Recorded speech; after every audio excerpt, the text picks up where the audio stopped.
اس براق سواری پر بیت المقدس کا سفر کیا گیا۔ راستے میں رسول اللہ صلی اللہ علیہ وسلم کے کئی جگہ پہ اسٹے ہوا۔ سب سے پہلے اس وقت مدینہ منورہ کے اندر اسلام کی دعوت نہیں پہنچی تھی۔ رسول اللہ صلی اللہ علیہ وسلم کو مدینہ منورہ میں اتارا گیا سواری سے۔ وہاں پر رسول اللہ صلی اللہ علیہ وسلم نے مدینہ منورہ کے اندر 2 نوافل ادا کیے۔ 2 نوافل پڑھنے کے بعد رسول اللہ صلی اللہ علیہ وسلم پھر سواری پر سوار ہوئے۔ سوار ہونے کے بعد سفر شروع کیا۔ پھر آگے ایک بیت اللحم ایک مقام آتا ہے، اس جگہ پر حضرت عیسیٰ علیہ السلام کی ولادت ہوئی تھی۔ اور اس کے بعد رسول اللہ صلی اللہ علیہ وسلم سواری پر سوار ہوئے۔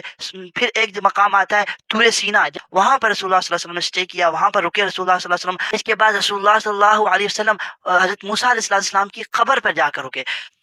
مسلم شریف کی روایت ہے، رسول اللہ صلی اللہ علیہ وسلم نے ارشاد فرمایا، سرخ رنگ کے ٹیلے تھے، ان کے پاس جا کے میں رکا اور وہاں پر حضرت موسیٰ علیہ السلام کی قبر تھی، اور میں نے جب قبر کے اندر غور سے دیکھا حضرت موسیٰ علیہ السلام وہ نماز پڑھ رہے تھے۔ اس کے بعد رسول اللہ صلی اللہ علیہ وسلم بیت المقدس میں گئے، وہاں پر انبیاء کرام علیہ السلام موجود تھے، اور انبیاء کرام علیہ السلام کے درمیان ایک بحث چل رہی تھی، اور یہ چل رہی تھی کہ قیامت کب آئے گی۔ اور رسول اللہ صلی اللہ علیہ وسلم جب پہنچے، تمام انبیاء اپنی اپنی رائے دے رہے تھے۔ جب رسول اللہ صلی اللہ علیہ وسلم وہاں پہ پہنچے، اس وقت رسول اللہ صلی اللہ علیہ وسلم نے یہ بات فرمائی کہ ان اللہ عندہ علم الساعہ، کہ قیامت کا علم صرف اللہ رب العزت کے پاس ہے۔ اور پھر رسول اللہ صلی اللہ علیہ وسلم وہاں پر جب پہنچے، تمام انبیاء پہلے سے موجود تھے، حضور وہاں پر بعد میں پہنچے، اور حضور صلی اللہ علیہ وسلم نے وہاں پر نماز پڑھائی۔ یہاں پر ایک مسئلہ اور بھی ذہن میں رکھیں، جب امام مسجد میں آتا ہے تو مقتدیوں کو پہلے سے موجود ہونا چاہیے۔ امام بعد میں آئے اور بعد میں آ کر نماز پڑھائے، یہ امام کے لیے کوئی عیب کی بات نہیں ہے، یہ رسول اللہ صلی اللہ علیہ وسلم کی سنت ہے، جو رسول اللہ صلی اللہ علیہ وسلم نے بیت المقدس کے اندر بعد میں آ کے نماز پڑھائی تھی۔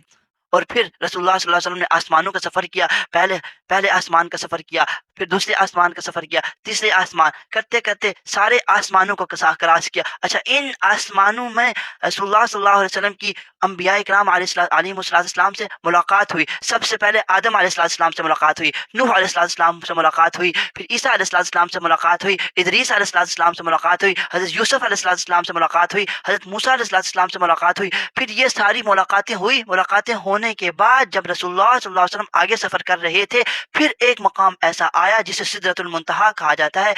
اب تک جتنے بھی مقامات پہ، ان مقامات پر رسول اللہ صلی اللہ علیہ وسلم کے ساتھ جبرائیل علیہ السلام موجود تھے، لیکن جب آگے سدرۃ المنتہا کا مقام آیا، وہاں پر جبرائیل علیہ السلام نے کہا، یا رسول اللہ، آگے میں آپ کے ساتھ نہیں جا سکتا، آگے صرف آپ ہی اکیلے جا سکتے ہیں، آگے کچھ ایسے نور کے پردے ہیں جہاں سے آگے اگر میں جاؤں گا تو میرے پر جل جائیں گے۔ رسول اللہ صلی اللہ علیہ وسلم نے وہاں سے آگے اکیلے سفر کیا۔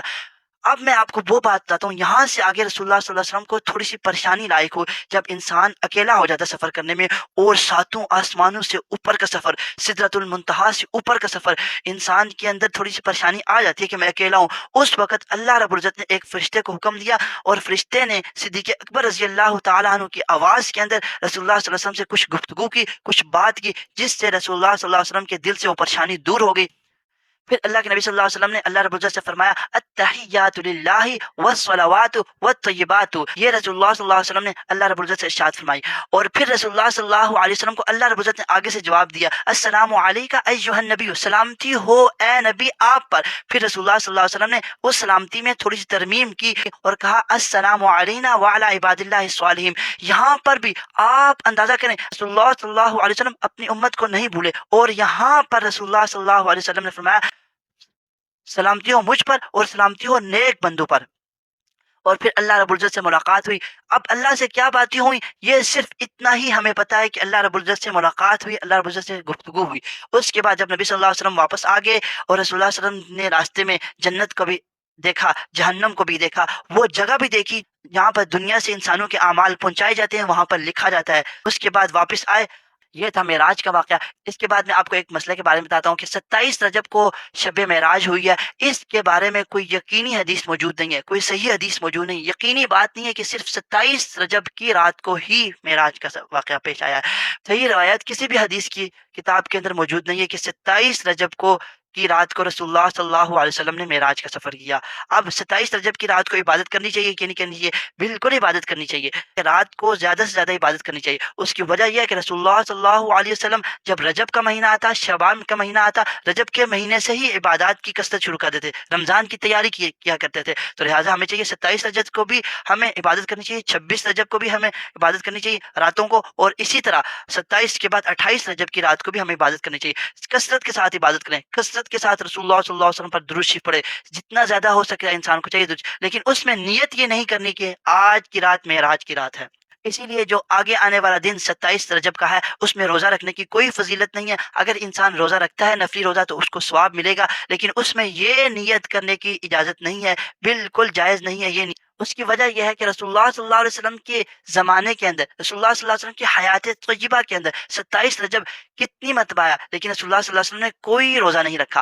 اور 27ویں رات کتنی مرتبہ آئی، اور شب معراج کی رات کتنی مرتبہ آئی، رسول اللہ صلی اللہ علیہ وسلم نے کوئی خصوصی عبادت کا اہتمام نہیں کیا، بلکہ رسول اللہ صلی اللہ علیہ وسلم پورا مہینہ رات کو عبادت کیا کرتے تھے۔ اللہ کے نبی صلی اللہ علیہ وسلم ایک دعا بھی پڑھا کرتے تھے، رسول اللہ اللہم بارک لنا فی رجب و شعبان و بلغنا رمضان، کہ یا اللہ ہمارے اوپر برکت نازل فرما رجب میں بھی اور شعبان میں بھی، اور اس برکت کو رمضان تک پہنچا۔